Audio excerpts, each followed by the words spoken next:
The metal doors of the Vexthril Council chamber opened with a sound like thunder. Commander Taemin walked through them without showing any fear on his face. Behind him came Hyejin and Doyun, both wearing the dark blue uniforms of Earth's diplomatic service. Their boots made quiet sounds on the polished black floor as they approached the raised platform, where the Vexthril leaders waited. The chamber was enormous, big enough to fit 3 football fields inside. The walls glowed with a strange purple light that hurt human eyes if you looked at it too long. Above them, the ceiling showed images of stars and planets, thousands of them, all marked with the symbol of the Vexthril Empire. Each mark represented a world they had conquered.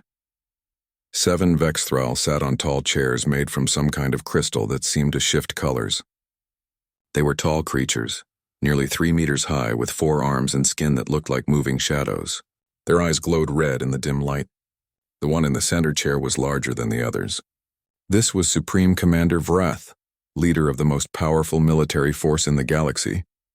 Taemin stopped at the base of the platform and looked up at them. He did not bow. He did not lower his eyes. He simply waited. "Human," Vrath said.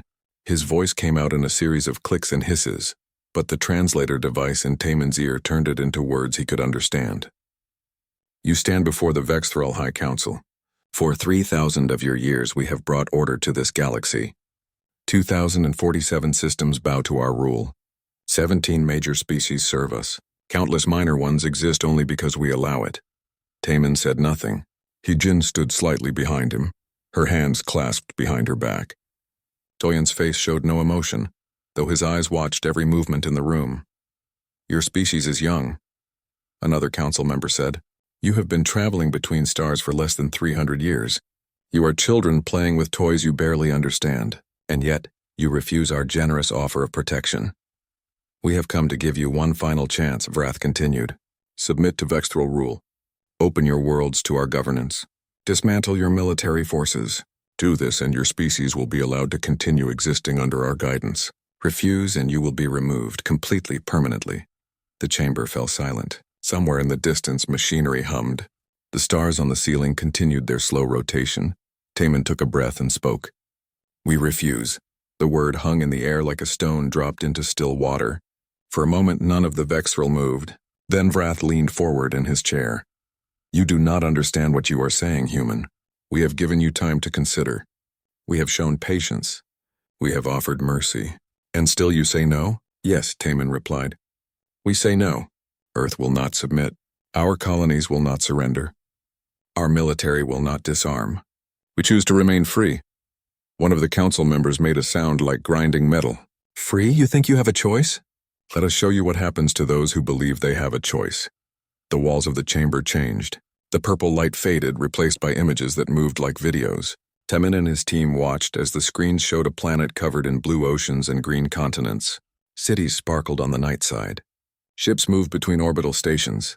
This was the homeworld of the Kresh, Vrath said. A proud species. Advanced technology. Strong military.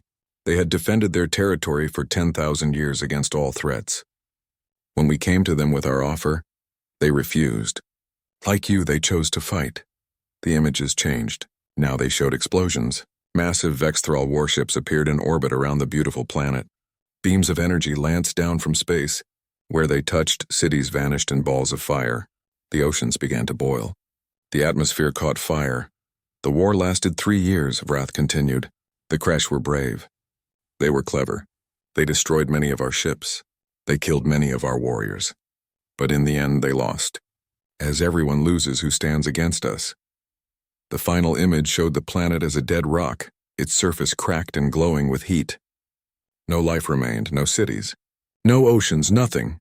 "This is the fate of those who refuse us," Vrath said. "We will give you 30 solar days. At the end of that time, if you have not surrendered, our war fleet will come to your systems. We will start with your outer colonies. Then we will move inward. System by system, world by world, we will erase humanity from existence. No one will remember you existed. Your history will be dust. Your works will be rubble. Your species will be extinct." Hyejin's jaw tightened, but she remained silent. Doyun's hands formed fists at his sides, but he did not move. Taemin looked at each of the 7 council members in turn. When he spoke, his voice was calm and steady. Is there anything else you wish to say? Vrath stood up from his chair. Even sitting, he had been tall. Standing, he towered over the humans below. You are either very brave or very stupid, Commander Taman. I believe you are stupid. Go back to your people. Tell them what you have seen here. Tell them what will happen if they continue this foolishness. Perhaps some of your leaders have more sense than you do. Perhaps, Taman said. He turned to leave, then paused and looked back. Supreme Commander Vrath, I have one question before we go. Speak. How many species have ever defeated the Vexthrall in war? The chamber grew very quiet. The 7 council members looked at each other. Finally, Vrath answered, None, no species has ever defeated us. This is why we rule and others serve. This is the natural order of the universe. Taman nodded slowly, as if considering this information carefully. Thank you for your honesty. That is good to know. He turned and walked toward the doors. Hyejin and Doyen followed. As they crossed the vast chamber, none of them looked back at the displays showing the dead Kresh homeworld. None of them hurried their steps or showed fear. When the doors closed behind them, they walked through the corridors of the massive Vexthrall flagship. Alien soldiers watched them pass. Automated weapons tracked their movements. But no one stopped them as they made their way back to the docking bay where their small ship waited. Inside the ship, after the doors sealed and they began moving away from the Vexthrall vessel, Hyejin finally spoke. They really will do it. Everything they showed us. They will kill everyone. I know, Taman said quietly. We have 30 days, Doyen added. 30 days before the largest military force in galactic history comes to destroy us. Taman sat in the pilot's seat and set course for Earth. Through the viewport, he could see the Vexthrall flagship growing smaller behind them. It was just one ship, but it was larger than most human cities. And it was just the flagship. Behind it, hidden in this sector of space, waited the rest of the Vexthrall war fleet. Thousands of ships, millions of soldiers, weapons that could crack planets. 30 days, Taman repeated. We had better use them well. The small diplomatic vessel jumped to faster than light speed, leaving the Vexthrall armada behind. Ahead of them, across the vast distance of space, Earth waited. Humanity waited. The countdown had begun. In 30 days, the most powerful empire in the galaxy would come to destroy them. But Taman allowed himself a small smile as he watched the stars stream past. The Vexthrall had made one critical mistake in that council chamber. They had assumed that because no one had ever defeated them before, no one ever could. They were about to learn why that assumption was wrong. The war room in Geneva was underground, built into solid rock 300 meters below the surface. General Minho stood at the head of a long table where holographic displays showed star maps, fleet positions, and resource calculations. Around the table sat the leaders of Earth's military forces and the heads of all major colonies. President Ji-young entered through the secured doors, and everyone stood. She was a woman in her 60s with gray hair and tired eyes. She had been president for 8 years, and in that time she had prepared for this day, even though she had hoped it would never come. Sit down, she said. We do not have time for ceremony. Everyone took their seats. The holographic display in the center of the table showed the Vexthrall fleet position and the projected path they would take to Earth. The numbers were terrifying. 4,000 capital ships, 20,000 support vessels, enough firepower to sterilize 100 planets. Commander Taman has returned from the Vexthrall flagship, General Minho said. His report confirms what our intelligence suggested. They will not negotiate. They will not compromise. In 30 days they will attack. Can we win? Someone asked from down the table. It was Admiral Youngman, commander of the 3rd Fleet. The room fell silent. Everyone looked at General Minho, who looked at President Ji-young, who looked at the holographic display of the massive enemy fleet. No, she said simply. If we fight them the way they expect, we will lose, badly. They have better shields, better weapons, more ships. In a direct battle, ship to ship, we would be destroyed in hours. Then we surrender? Admiral Youngman asked quietly. No, General Minho said, his voice hard. We fight, but not the way they expect. He pressed a control and the holographic display changed. Now it showed something different. Not battle formations or fleet positions, but something else entirely. Historical records. Images from Earth's long and bloody history. Humans have been fighting wars for thousands of years, General Minho said. We have fought each other over land, resources, beliefs, and pride. We are very good at killing. But more importantly, we are very good at winning when we should lose. The display showed ancient battles, small forces defeating large armies, outnumbered defenders holding against impossible odds, guerrilla fighters bringing down empires. The Vex Thrall have conquered 2,000 systems, Minho continued, but they have always fought the same way. Overwhelming force, superior technology, direct confrontation. They win because they are stronger, and everyone they fight tries to match their strength. We cannot match their strength, President Ji-young said. So we will not try. We will do what humans do best. We will adapt. We will improvise. We will make them fight our kind of war. The door opened and Chief Scientist Sun Woo entered. He was a thin man with glasses and hands that moved constantly as he spoke. Behind him came several people carrying data tablets and equipment cases. Show them, President Ji-young said. Sun Woo stepped up to the display and pressed several controls. The historical images disappeared, replaced by technical readouts and weapon specifications. For 20 years we have been preparing for this possibility, Sun Woo said. We knew that someday some powerful alien race would come and demand our submission. We have studied every species we have encountered. We have analyzed their technology, their tactics, and their psychology. The Vex Thrall are powerful, yes, but they are also predictable. He brought up an image of a Vex Thrall warship. It was massive, covered in weapons and shields. Their ships are designed for frontal assault, Sun Woo explained. Heavy armor in front, powerful shields, devastating forward weapons. But look here and here. He pointed to sections of the ship. Weak points. Their engines are exposed. Their shield generators are clustered. Their communication arrays are vulnerable. They have these weaknesses because they have never needed to protect them. No one has ever gotten close enough to exploit them. We will get close enough, said a new voice from the doorway. Everyone turned to see Captain Bora enter the room. She wore the black uniform of the Stealth Corps, and her eyes had the hard look of someone who had seen combat and survived. Behind her came her crew from the stealth ship Incheon Ghost. Captain Bora will command our first wave, General Minho said. Not an attack wave. An infiltration wave. Bora stepped up to the display and changed the image again. Now it showed not the Vex Thrall fleet but the space around it. Asteroid fields. Gas clouds. Debris fields from old battles. The Vex Thrall fleet will take a predictable route to Earth, Bora said. They will move in formation, organized and disciplined. They will expect us to meet them with our own fleet in open space. They will be ready for that fight. Instead, we will already be in position long before they arrive. She highlighted several locations on the map. Here, here, and here. We have been placing stealth mines and hidden weapon platforms for months. Not powerful enough to destroy their ships, but powerful enough to damage their shield generators and sensor arrays. When they pass through these zones, we activate the weapons. They will be confused, blind, disorganized. That will make them angry, Admiral Youngman said. Good, General Minho replied. Angry enemies make mistakes. Lieutenant Jaewon stood up from his seat near the end of the table. He was a combat engineer, young but experienced. We have also prepared surprises on the colonies they will attack first. They will expect those colonies to fight back or surrender. Instead, they will find traps.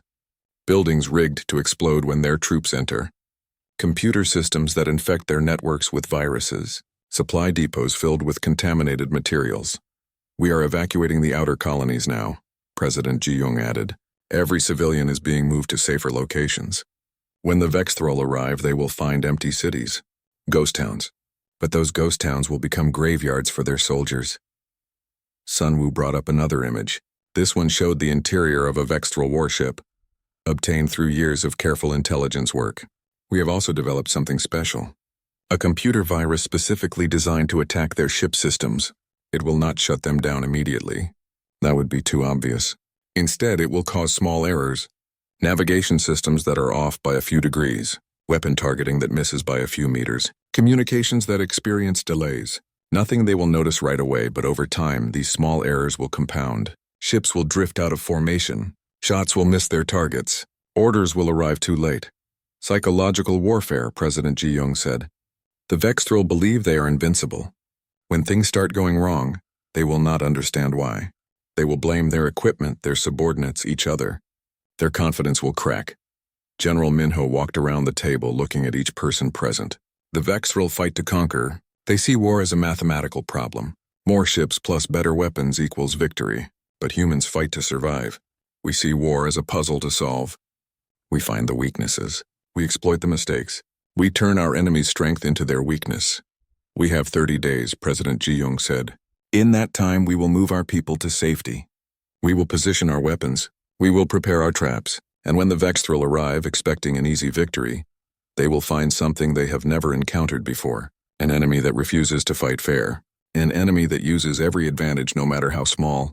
An enemy that will not stop, will not surrender, and will not give them the war they expect. She looked around the room at the military commanders, the scientists, the strategists. I will not lie to you. Many of us will die. Many of our cities will burn. The cost will be terrible. But we will win, not because we are stronger, not because we have better technology. We will win because we are human, and humans do not know how to quit. The room remained silent for a long moment. Then Admiral Youngman stood up. What are your orders, Madam President? Send the word to all fleets, all colonies, all forces, she said. Operation Underdog is now active. We have 30 days to teach the most powerful empire in the galaxy why they should have left humanity alone. Outside the underground war room, the world continued as normal. People went to work. Children went to school. Life went on. But beneath the surface, across Earth and all its colonies, preparation for war began. Not the kind of war the Vexthril expected. Not the kind of war anyone had ever fought before. The countdown had started. The powerful were coming, and humanity was ready to show them that power was not the same thing as victory. The colony on Titan Station had been home to 40,000 people. Now it was empty. The streets were silent. The buildings stood dark. The only sound was the wind whistling through the corridors of the abandoned mining complex. Supreme Commander Vrath watched the empty colony through the view screen of his flagship. His forearms crossed in a gesture of satisfaction. The humans had run. This was wise. Perhaps they had finally understood the futility of resistance. Send landing forces, he commanded. Secure the colony. We will use it as a forward base. Behind his flagship, the Vexthril war fleet spread across space like a dark cloud. 4,000 capital ships, each one capable of destroying a city with a single shot. 20,000 support vessels carrying troops, weapons, and supplies. The largest military force ever assembled in this sector of the galaxy. 3 dropships descended toward Titan Station. Each carried 500 soldiers. They landed in the main plaza, and the troops disembarked in perfect formation. Their commander, a veteran of 100 campaigns, led them toward the central command building. They never reached it. The explosion came from beneath the plaza itself. The entire square lifted into the air, then collapsed into a massive crater. The dropships vanished in balls of fire. 1,500 soldiers died in less than 3 seconds. On the flagship, alarms began to sound. Commander, we have lost all 3 landing parties. The colony was rigged with explosives. Vrath's red eyes narrowed. Cowardly. Send more troops. Find and secure the command center. 6 more dropships launched. This time, they landed at different locations around the colony. The troops advanced more carefully, scanning for explosives. They found none. They entered the buildings. Inside, the lights suddenly went out. Emergency generators should have activated. They did not. In the darkness, the Vexthril troops activated their night vision equipment. Through the green glow of their sensors, they saw movement. Shapes racing through the corridors. Contact! Enemy forces engaging. The shapes were small, fast, and deadly. Automated combat drones, each one armed with explosive charges and moving at high speed. They crashed into the Vexthril soldiers before anyone could react. The explosions lit up the dark buildings like fireworks. The surviving troops retreated to the landing zone, only to find their dropships had been sabotaged. Fuel lines cut, navigation systems destroyed. They were stranded.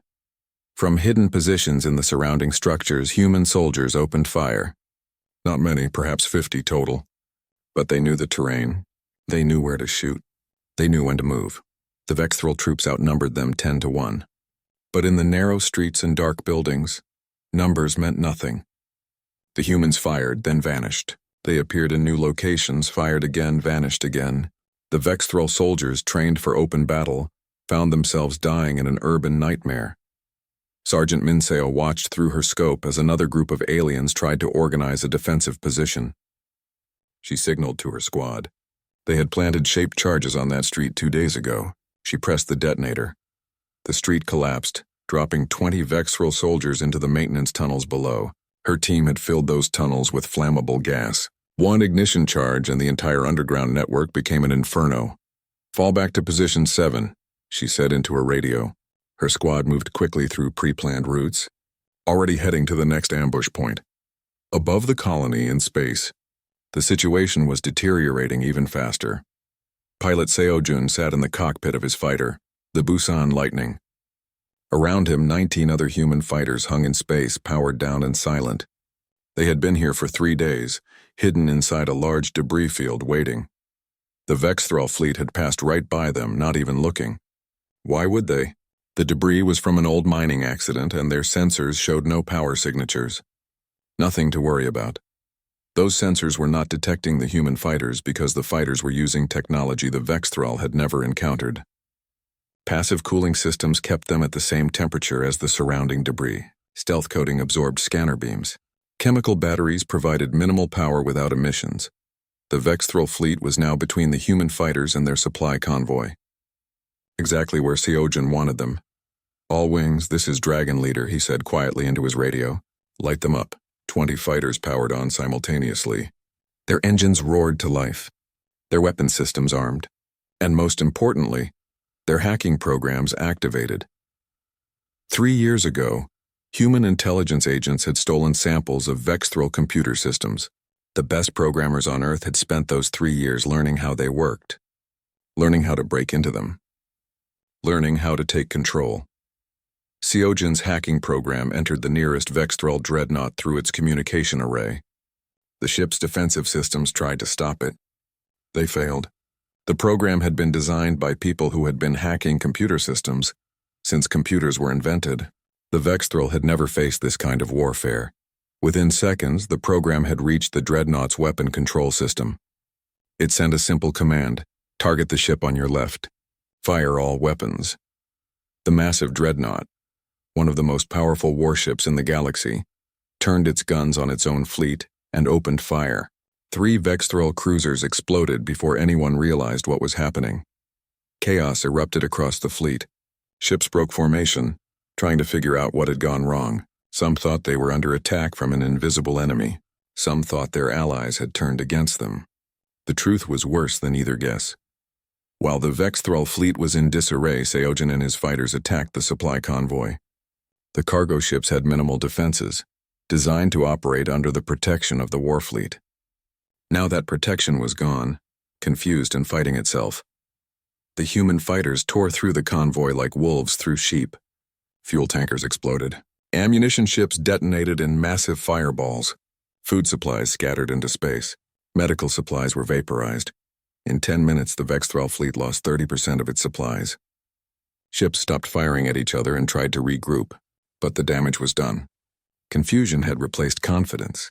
Fear had replaced certainty. On the flagship, Supreme Commander Vrath stared at the reports in disbelief. How had this happened? How had a handful of primitive human fighters caused this much damage?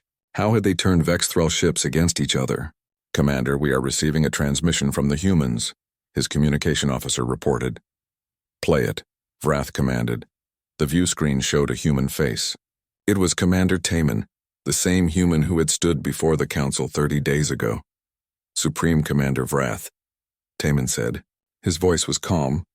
"You came to our systems expecting an easy victory. You thought we would fight you in open space, ship to ship, strength against strength. You thought wrong. You have won nothing," Vrath replied. "You have merely annoyed us. Our fleet is barely damaged. Your tricks will not work twice." "You are right," Taman agreed. "They will not work twice. Next time we will use different tricks, and the time after that, different ones again. That is what you do not understand about humans, Supreme Commander. We do not fight the same way twice. We learn, we adapt, we improvise. Every battle teaches us something new. Every encounter makes us more dangerous. You cannot win," Vrath said. "We have thousands of ships, millions of soldiers. We will overwhelm you through sheer numbers. Numbers mean nothing if you cannot use them effectively," Taman replied. "Right now your fleet is scattered. Your supplies are burning. Your troops on Titan Station are dead or dying. And this is just the first day. How many more days do you think you can endure? How many more losses? How many more surprises?" The transmission ended. Vrath stood in silence, staring at the empty view screen. Around him, his officers worked frantically to restore order to the fleet. Damage reports continued to come in. The situation was worse than he had first thought. For 3,000 years, the Vexthrall had conquered through overwhelming force. They had crushed species with superior technology. They had destroyed civilizations that had existed for millennia. They had never lost, but they had also never fought an enemy like this. An enemy that refused to meet them in direct battle. An enemy that struck from shadows and vanished before retaliation could come. An enemy that turned their own weapons against them. For the first time in Vexthrall history, Supreme Commander Vrath felt something unfamiliar. A cold feeling in his core that he did not recognize at first. It was doubt. In the debris field, pilot Seogen powered down his fighter and drifted back into hiding. Around him, his squadron did the same. They would wait here, silent and invisible, until the next opportunity came. And it would come, because humans were patient, humans were clever, and humans were very, very good at making powerful enemies regret their mistakes.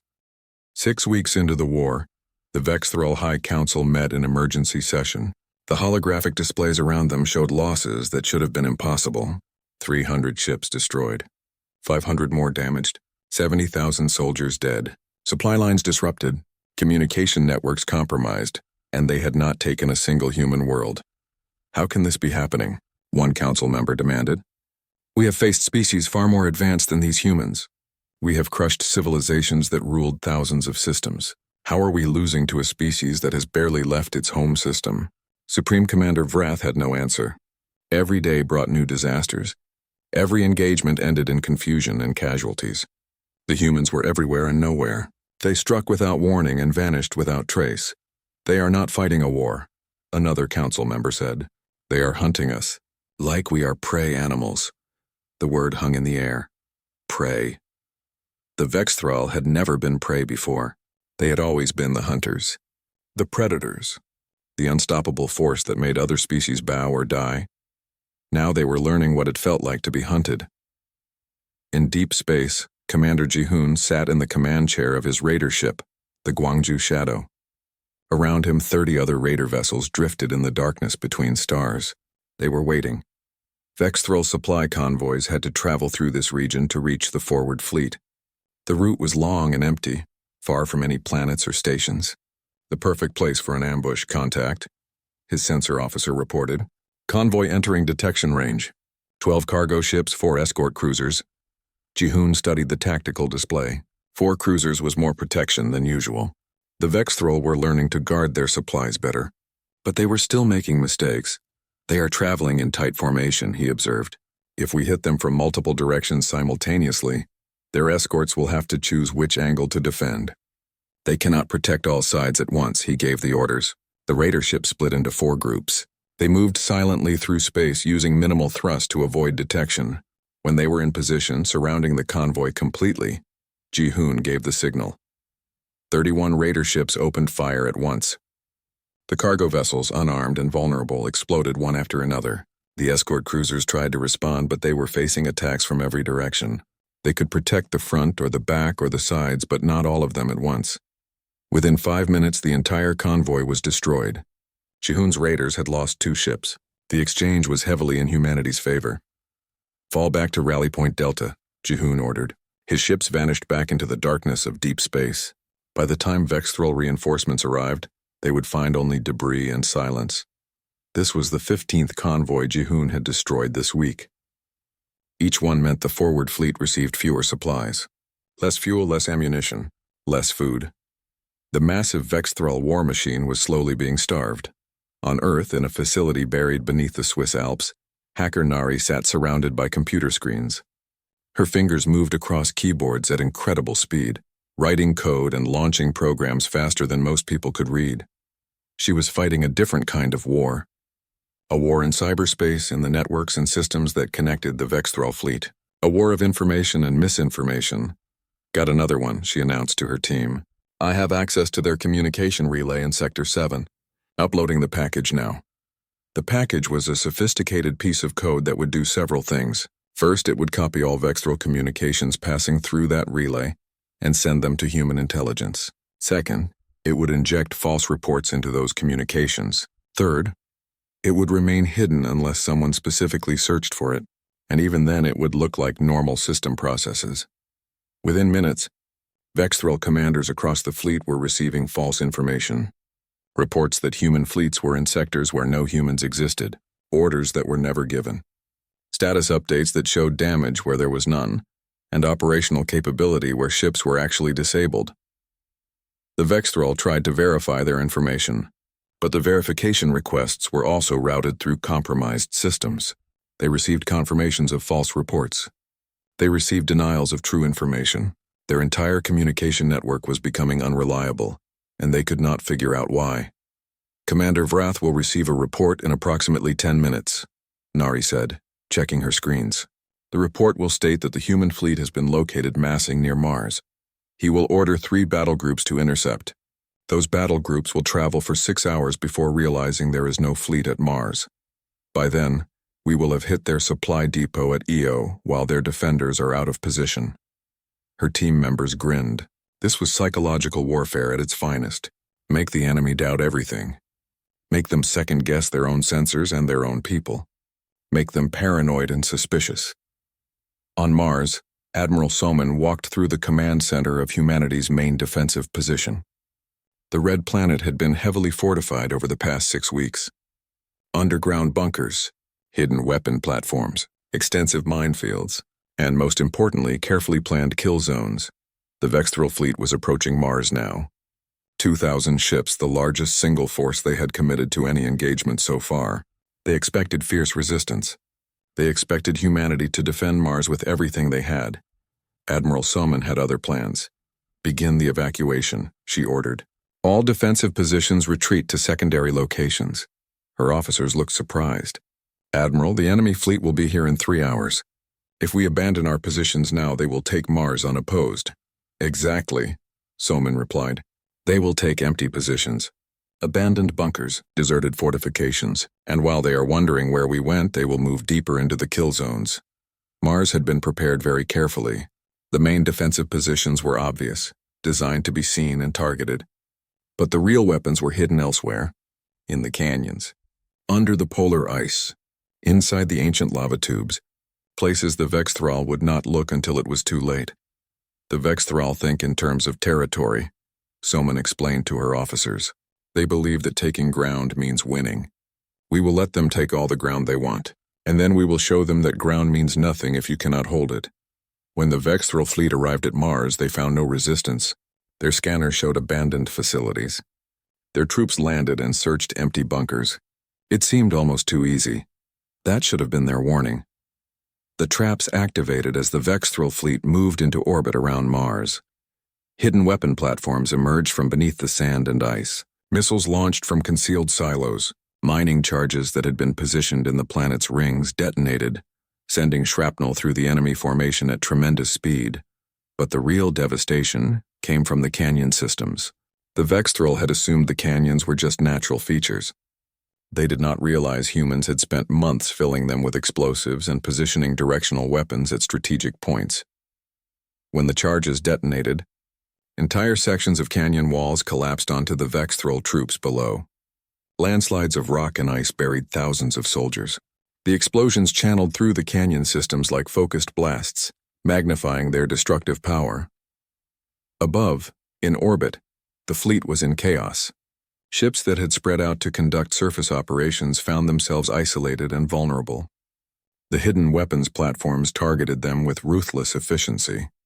And all the while, human fighters darted in from the outer system, attacking stragglers and damaged vessels.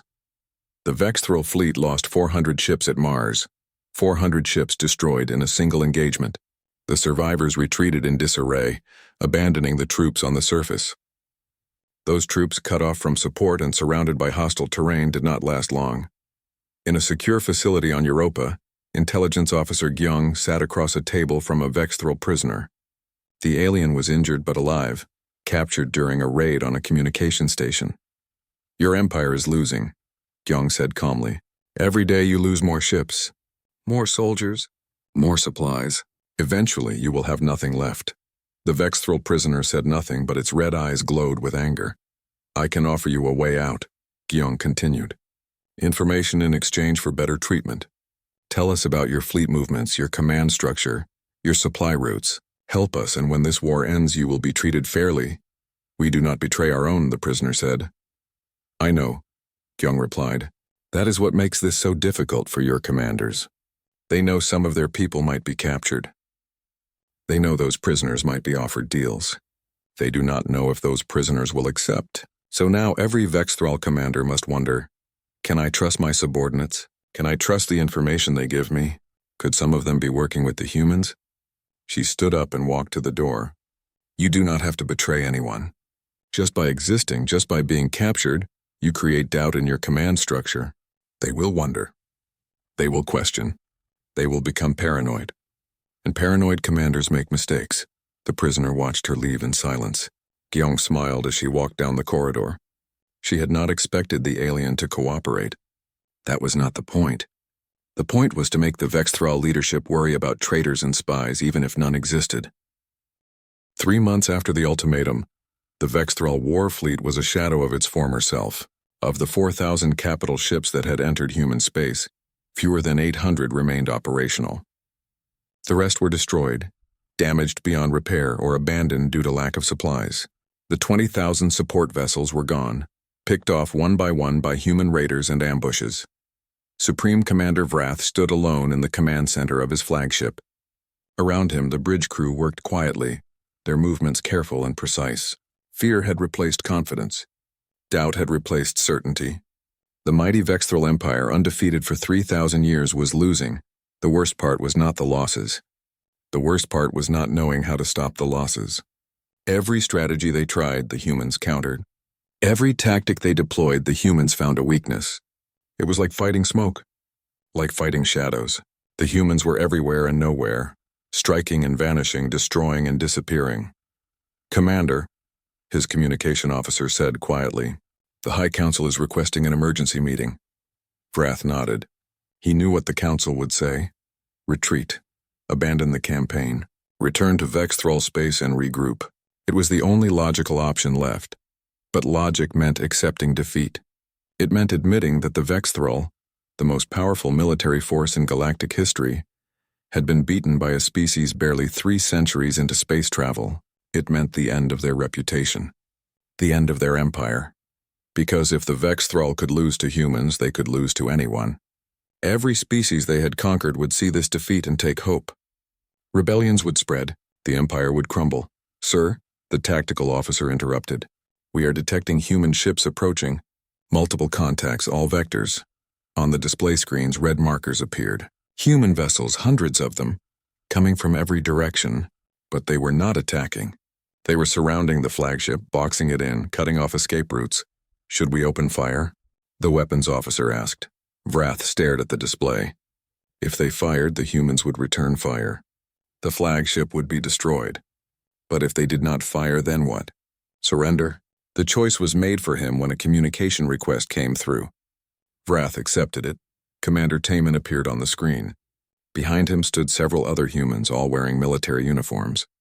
General Minho, Admiral Salmon, Captain Bora, others that Vrath recognized from intelligence reports. The leaders of humanity's war effort. Supreme Commander Vrath, Taman said. Your fleet is surrounded. Your supply lines are cut. Your communication networks are compromised. You have lost this war. It is time to discuss terms. The Vexthrall do not surrender, Vrath replied, his voice hard. Then you will die, Taman said simply. All of you. Your ships will be destroyed. Your soldiers will perish. And when you are gone, we will follow your retreat path back to your empire. We will visit every Vexthrall colony, every military installation, every shipyard and supply depot. We have already infiltrated them. We have been preparing for months. A new image appeared on Vrath's screen. It showed a Vexthrall colony world, one of their oldest and most heavily defended. The image was recent, taken within the last few hours. And in the image, standing in the main city square, was a squad of human soldiers. They were waving at the camera. More images appeared. Different worlds. Different installations. Everyone showing human forces already in position, deep inside Vexthrall territory. Places that should have been impossible to reach, let alone infiltrate. How? Vrath whispered. How did you get there? The same way we beat you here, General Minho said, stepping forward. We did not fight the war you expected. While you focused on this fleet on this grand campaign, we sent small teams through hidden routes, stealth ships, infiltration units. We learned your security protocols. We mapped your territories. We prepared. President Ji-young appeared on the screen. You assumed that if you destroyed our military forces here, you would win. You were wrong. War is not about destroying enemy forces. War is about achieving objectives. Our objective was survival. We have survived. Your objective was conquest. You have failed. What do you want? Vrath asked. We want you to leave, President Ji-young said. Take your surviving ships and return to your space. Never threaten humanity again. Never attack our colonies. Never demand our submission. If you agree to these terms, you will be allowed to leave alive. And if we refuse, then we will destroy every Vexthril ship in the system, Admiral Samin said coldly. And then we will destroy every Vexthril installation in your empire. You came to wipe us out? You failed. Do not make us return the favor. Vrath looked at his officers. They were exhausted, defeated, afraid. He looked at the display screens showing human forces surrounding his fleet and infiltrating his empire. He looked at the casualty reports, the supply shortages, the equipment failures. He had no choice. What guarantee do we have that you will honor these terms? He asked. You have our word, Commander Taman said. Humans keep their promises. When we say we will let you leave, we mean it. When we say we will destroy you if you refuse, we mean that too. The choice is yours. In the Vexthril Council chamber far away across the galaxy, the 7 council members met in emergency session. The news from the human campaign was devastating. Not just the military losses, but the reports of human infiltration throughout their empire. How long had the humans been preparing this? How many of their systems were compromised? We must accept their terms, one council member said. We have no other choice. If we accept, we show weakness, another argued. Every species we have conquered will see this as an opportunity to rebel. If we do not accept, we will be destroyed, a third pointed out. The humans have proven they can reach any of our worlds. They can strike anywhere. We cannot defend against an enemy we cannot predict. The vote was close, but the decision was made. The Vexthril would accept humanity's terms. They would retreat. They would survive. But they would never forget this humiliation. On Earth, in the underground war room in Geneva, the military commanders and government leaders gathered to watch the Vexthril fleet begin its withdrawal. The surviving ships formed up and started the long journey back to their space. They moved slowly, carefully like wounded animals retreating from a predator. We did it, someone said quietly. Yes, President Ji-young replied, but at great cost. The war had lasted 3 months. In that time, humanity had lost hundreds of ships, tens of thousands of soldiers, and several colonies. The outer territories were devastated. The economic cost would take years to recover from, but they had won. Against impossible odds, they had won. What happens now? General Minho asked. Now we rebuild, President Ji-young said. We repair our damages. We strengthen our defenses. We prepare for the next time someone decides humanity looks like easy prey. Will there be a next time? Admiral Soman wondered. Scientist Sunwoo smiled slightly. Oh yes. There will always be another powerful empire that thinks it can defeat us. Another advanced species that believes technology equals victory. Another enemy that underestimates humanity. And we will beat them too, Captain Bora said confidently. Yes, President Ji-young agreed. Because we have learned something that most species never learn. Power is not permanent. Technology is not invincible. The strong can fall and the weak can rise. It all depends on how you fight, and humans know how to fight. Across the galaxy, the news of humanity's victory spread. Species that had been conquered by the Vexthril took hope. Rebellions began. The Vexthril Empire, weakened and humiliated, struggled to maintain control. Within a year, they would lose half their territories. Within a decade, they would be just another minor power, no longer feared, no longer dominant. The galaxy had changed. A new power had emerged, not through conquest but through survival, not through superior technology but through superior adaptability.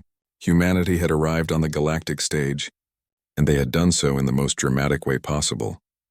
In the months and years that followed, no major power threatened Earth.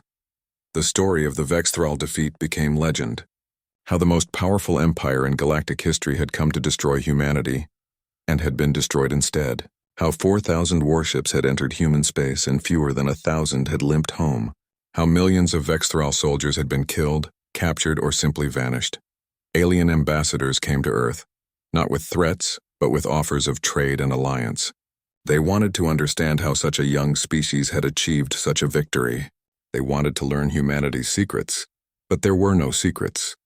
Just lessons learned through thousands of years of human warfare. Lessons about adaptability and creativity. Lessons about using every advantage, no matter how small. Lessons about never giving up, never surrendering, never accepting defeat. Commander Taman stood on a balcony overlooking Geneva, watching the sunset paint the sky in shades of orange and red. Beside him, Hyejin and Doyon stood silently. They had been with him in the Vexthral Council chamber when this all began. They had heard the ultimatum. They had seen the threats. Do you think they learned anything? Hyejin asked. I think they learned that power is not enough, Taman replied. They learned that you can have the biggest ships and the strongest weapons and still lose.